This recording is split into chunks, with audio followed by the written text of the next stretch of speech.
If you're going to have some sort of an elective procedure, cosmetic surgery, something like that, it can be a big dollar amount and money that you might have standing by at the ready for that kind of procedure. So how do you find it? It turns out there are a couple of players that are focused on financing these kind of specialty services. One of them is called Medicard, and it provides financing for patients trying to cover the expense of procedures like that. And we're going to talk about how it works today. Our guest is William Breton. He is VP and COO of iFinance, which owns Medicard. Hello there, William. Hey, Bruce. Thanks for having me. So a listener sent a photo of your brochure and said, have you ever done something about how one can finance plastic surgery? And I thought, no, we've done how to finance, pets and home renovations and lots of different dental work, but not one that focuses on this. Tell us more about the service that Medicard provides. Yeah, and I think I'd start by saying, there's a lot of things that people do finance, like a few examples that you mentioned, and let's just think of a process where someone wants to buy a car, where financing is a natural part of the conversation. However, when it comes to medical procedures, we're just starting to see, I'll say, bigger or wider market adaptation towards these financing solutions or programs that do exist. So Medicard is a business that has been there for 27 years. Through those 27 years, really positioned itself as a leader in the market to provide financing solutions to more than 10,000 service providers, doctors, clinics across the country. And we've been able to do so by adapting our programs specifically for that market, developing technologies that are perfectly adapted to the expectations of doctors or different procedures or surgeries that have to be done to these patients that are looking for treatments. And that's where we come in to make these high ticket purchases sometimes affordable for people and make it fit in their budget.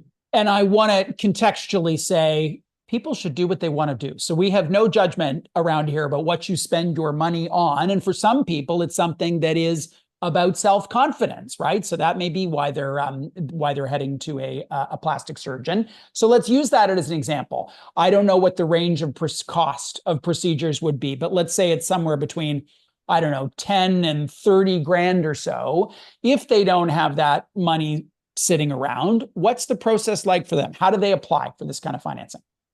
So what they would do is we, like I said, partner with around 10,000 clinics in the country. Within these clinics, we have some unique QR codes that simply the patients can scan. And through that process with their phone, in a matter of 1 or 2 minutes, they can do what is called a soft hit, meaning that it has no impact on their credit bureau. It will give them a pre-qualification of estimated payments, estimated interest rates. And if they do want to move forward, then at that point, we would do a full credit check. And through our automated credit adjudication model, everything is quick, automated, done through artificial intelligence. We're able to give them a final answer, a final rate, a final payment. They simply sign their contracts electronically, and within 10 minutes, everything can be done. It's done. Now, I know your answer to this question will be, it depends, but I would like a range in terms of interest, because, when we have that conversation with any of the subprime lenders or the payday lenders or the banks, we can get some sense of range. For someone with a reasonable credit score, what would be the interest rate that they would pay on that, call it $20,000 loan? So I'll answer it in 2 ways. The first one being, we have what we call a buy down program, which is optional. And some of our partnered merchants actually decide to use it, where they can offer interest rates starting at 0%, where all clients that qualify at our regular program will be able to have that 0% for whatever term, 12 months, 24 months, 36 months, whatever term the partner decides to offer its clients. So that's one first option. If the partner does not go through that optional program, they offer what I'll call a regular program. Our rates start at 7.95. So in the current context, it's very competitive with what traditional banks offer. On average, the client you were referring to, which is a super prime or a very good credit quality, would get from 7.95 to maybe 11, 12%. That's what I would expect. And why would a doctor's office, I assume, cover the cost of that interest? What's in it for them? Well, what's in it for them is first, they allow their consumers to be able to have access to financing that is cheap. They're able to also offer financing options that are affordable for these people. So it's one thing you're referring to a surgery, let's say it's $10,000, $15,000. For some people, if you are to add on interest to that, whatever the rate is, just add on interest, it has an impact on the payment. And by the provider taking one part of that fee, well, it makes it even more affordable for the patients when they come into their clinics. How do you think about risk in this category? Because if this is auto financing, they don't pay, you can repossess the car. In the case of cosmetic surgery, they don't pay. You can't, go back and have that facelift undone. No, for sure. And what's fun is within our group, we have another company that does auto financing, and iFinance does unsecured lending. So we're able to see, how these different verticals perform. Obviously, being in the unsecured lending world, when we speak about iFinance, there is that additional risk where there's no asset in case of payment default. So I think it's easy to understand that we have to be stricter in terms of the credit adjudication that we do by the fact that there's no asset.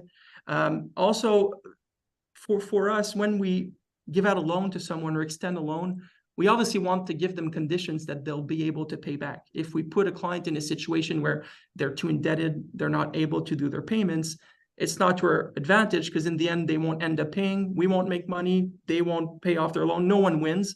So in our credit adjudication models, that's really how we're trying to price the risk, the clients, to put it in a way that's a win-win situation for us, but also for the consumer, the borrower in that case. Given that these are elective procedures, it surprises me that there's that big of a market for this service. The reason is, and this is a stereotype I know that I'm noticing in my own mind, is A, that they'd have the cash just sitting there, but B, that they would have a very inexpensive way to get secured financing. They just throw this procedure on their home equity line of credit.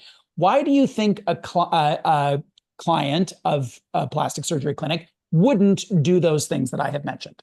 So we often get asked that question, like, why aren't banks in that industry, or why not just go to my bank? And there's a few reasons. The first one being the confidentiality of the process. Like, there's some procedures that people, they're not shy to share, but who wants to go and sit with our banker for an hour to try and get $10,000 for a breast augmentation when Right. you can just scan our QR code, do it on your phone, and within 10 minutes, everything's done, and you get conditions that are very competitive to what you'd get at a bank. So confidentiality, how expedited and seamless the process is. And also banks, if you go and see your bank, they'll give you a $300,000 mortgage or whatever it is, but they'll rarely are going to do these $5,000 or $10,000 loans over 72 months, for example. That's not their core business. And that's where, over the years, I think it created a market for private lenders and fintechs to come in and offer solutions for these clinics, doctors, and patients. You, as you mentioned off the top, you provide financing in lots of different areas, dental, pets, like all these different things. What do you notice from the data in terms of delinquency rates and, the amount that people are borrowing? What's different for someone who's is borrowing for a cosmetic procedure? So what we're seeing now in today's market compared to, for example, before COVID, is obviously different. I think we're in a context right now where we all know rates are high, delinquencies have risen, debt ratios are higher for people. People are looking for solutions for affordability, and they actually want financing because these payments allow them to do larger purchases and it makes it fit into their budget. So that's one thing that we're seeing, how it changed over the past years. Now, depending on the verticals, if we compare, for example, what we see in the auto space where we do strictly non-prime financing, obviously the people there have credit that is of poorer quality than what we have at iFinance, which is unsecured lending. So we would see delinquency ratios and loss ratios be higher for Iceberg just by the clientele. But when it comes to different verticals within iFinance, our models are built to be able to try and be predictive as much as possible and generate loss ratios that are very similar from one industry to the other. You're in the business of extending credit, making a margin on that deal, and building your profit. You're a for-profit company. That being said, what guidance would you have for people trying to work through the want versus the need that are procedures like this. And again, I know it's not your job, but I'm sure that's an overlay for you to think, geez, am I enabling something for helping someone get something that would make a difference in their life that they can pay off? Or am I helping them overextend themselves? Yeah, it's a really good question. And you said it earlier, where we're not there to judge. That's one side. And, it's people are free to do whatever they want. And at the same time, we want to extend loans to clients that are going to pay us back.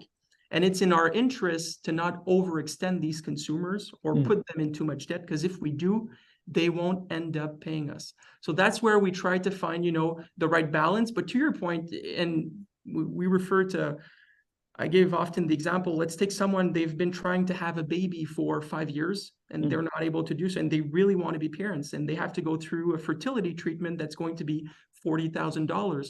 Like, who are we to judge or not judge? We rather see ourselves as, we'll create a credit box. If you fit in there in terms of risk, well, we'll be ready to extend you the amount of money and hopefully allow you to, reach your dreams and build your family. Because at that point in their life, that's what these people are looking for. So that's where we see ourselves play a role.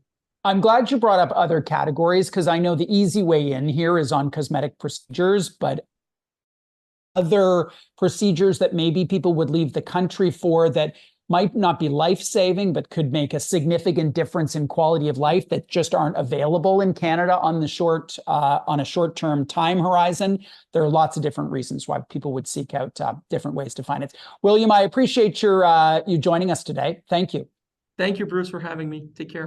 William Breton is Vice President and Chief Operating Officer of iFinance. They own Medicard, and the business here is enabling people to borrow for medical procedures.